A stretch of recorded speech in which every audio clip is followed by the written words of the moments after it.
raw overhead video captures continuous activity inside Room 1. From this footage, bird locations, movement patterns, and visual behavior evidence are extracted over time. The room is mapped into 4 semantic zones: feeder, drinker, resting, and open movement.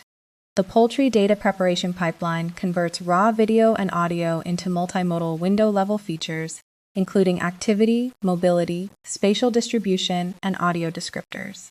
In parallel, the behavior model follows a vision pipeline similar to YOLO, BiteTrack, and Timesformer, detecting birds, linking tracks, and classifying actions from short video sequences.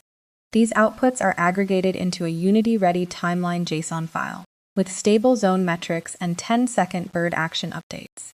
In Unity, Room 1 is reconstructed as an interactive 3-dimensional digital twin with semantic zone overlays and animated chicken models.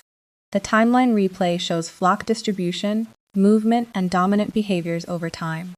Users can inspect the dashboard by selecting zones, expanding metric panels, and scrubbing across the timeline. This prototype transforms raw poultry data into an interactive digital twin for analysis, communication, and future welfare model integration.